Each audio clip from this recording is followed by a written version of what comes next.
Have you ever wondered why certain people drain the very life out of you, while others seem to ignite your spirit? If you've ever been caught in the orbit of a narcissist, you know the strange, suffocating pull they have on sensitive souls. For empaths, this relationship is often a crucible, painful, destructive, and exhausting. But what emerges on the other side of that darkness isn't just healing, it's transformation. Carl Jung once said, "Everything that irritates us about others can lead us to an understanding of ourselves." Few dynamics illustrate this more clearly than the relationship between an empath and a narcissist. At first, the empath feels consumed, broken, and diminished. But hidden inside that devastation lies the seed of something extraordinary, a new sovereign self that cannot be drained, manipulated, or destroyed. This is the story of what happens when an empath survives the darkness of the narcissist. It's not just recovery, it's metamorphosis. The shift from drained to reborn. There is a moment every survivor of narcissistic abuse recognizes, a seismic shift deep within. It doesn't feel like a breakdown, but more like tectonic plates realigning. Something in you moves and you know you are no longer the same. The eyes that once reflected exhaustion now carry a quiet power. The empath who once bled themselves dry to keep others warm realizes they can no longer live that way. They see the truth. What they thought was swimming in the waters of love was, in fact, drowning. The transformation begins when the empath accepts a radical truth. Survival isn't about returning to the person they used to be. That person was food for others. Instead, it's about becoming someone new, someone sovereign. Childhood programming, how empaths are made. To understand the depth of this transformation, we need to look at where it begins. Empaths are not simply born this way. Many are trained from childhood to serve as emotional caretakers. By the age of 7, most sensitive children have already been conditioned to supply others with emotional energy. Maybe they were praised for comforting a stressed parent. Maybe they were told they were so mature for not complaining when their own needs were overlooked. Perhaps they were called too sensitive, as though their gift was both a blessing and a curse. This survival programming shaped them into little therapists, emotional translators for adults who should have been caring for them. They learned to read micro-expressions, to predict moods, to smooth over tempers. It wasn't empathy in its pure form. It was vigilance, hypervigilance masquerading as intuition. And so, when a narcissist entered their life later, the empath's programming was perfectly suited for the role of supply. They gave, adjusted, and absorbed until their very life force was drained. The toll of a narcissistic bond. Being in a relationship with a narcissist doesn't just hurt emotionally, it destroys physically. Studies show that empaths under prolonged stress can develop cortisol levels comparable to combat veterans. Their nervous systems live in fight-or-flight mode. The immune system crashes. The thyroid struggles. The adrenals burn out.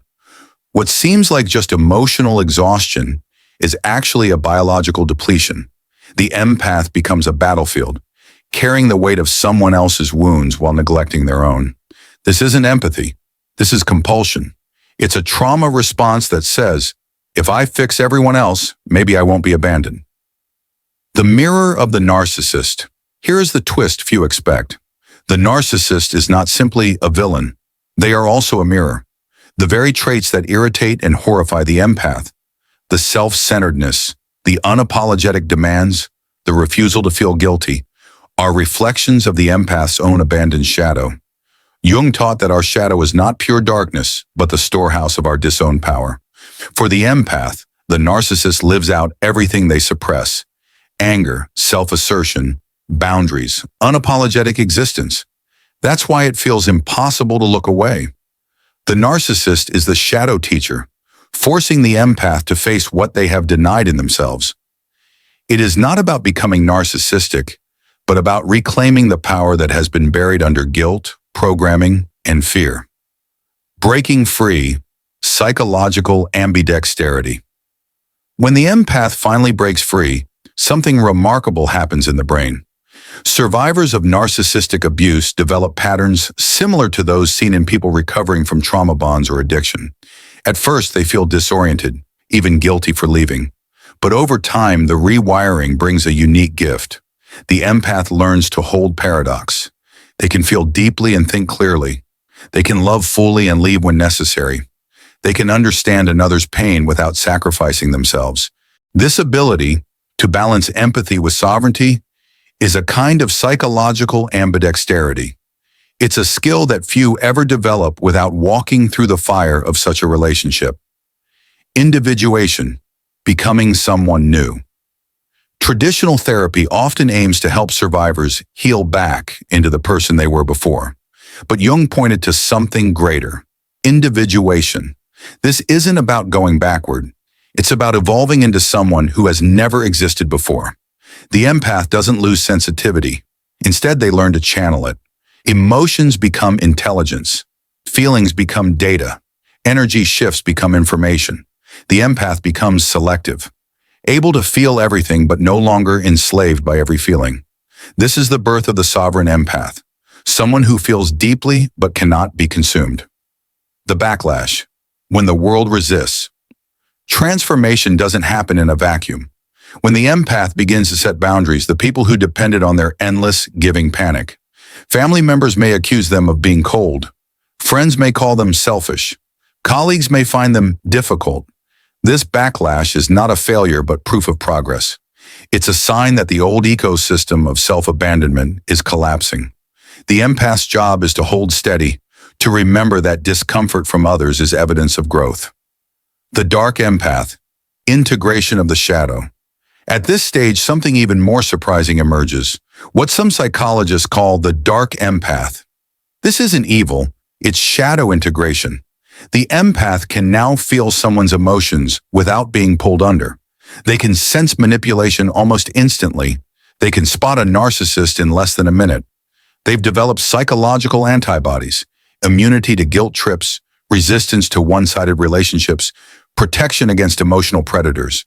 In short, the empath becomes what the narcissist pretended to be: self-sufficient, sovereign, untouchable. The language of boundaries. With this transformation comes a new vocabulary, one that once felt impossible to speak. That doesn't work for me. No, as a complete sentence. I've decided. That's not my responsibility. Each phrase is a spell against manipulation. At first, saying these words feels terrifying. Then it feels liberating. Finally, it feels natural. The empath no longer confuses guilt with responsibility. They no longer mistake suffering for depth. They no longer see pain as proof of importance. The new circle, from quantity to quality. As the empath evolves, their relationships transform. The energy vampires fall away because they can no longer attach. Toxic family members fade into the background. The social circle shrinks dramatically, but what remains is exponentially richer. Instead of dozens of shallow connections, the empath finds a handful of deep, reciprocal ones. Drama is replaced with peace. Constant fixing is replaced with mutual growth. This is the reward of the metamorphosis. Not just freedom from narcissists, but freedom for authentic connection, from curse to catalyst. Perhaps the most profound realization is this: the narcissist was not just a curse, but a catalyst. They exposed the empath's programming. They forced hidden wounds to the surface. They revealed the shadow that had been denied. Without that destructive relationship, the empath might never have awakened to their own power. The suffering becomes the doorway to individuation, to the rarest form of human integration, the ability to hold opposites without collapsing into either. Conclusion: the sovereign empath. Carl Jung called it the privilege of a lifetime, becoming who you truly are. For the empath, surviving narcissistic abuse is the crucible that makes this possible. On the other side, they are no longer victims, no longer compulsive caretakers, no longer prey. They are sovereign empaths, sensitive yet strong, loving yet boundaried, giving yet never depleted, connected yet always free. The empath who emerges isn't damaged goods. They are dangerous goods. Dangerous only to those who seek to exploit, manipulate, or consume them. To everyone else, they are a gift, a rare soul who can feel without drowning, love without losing themselves, and shine without fear of being dimmed. The narcissist's greatest fear was this exact moment, the empath awakening to their power. And when that happens, the game is over.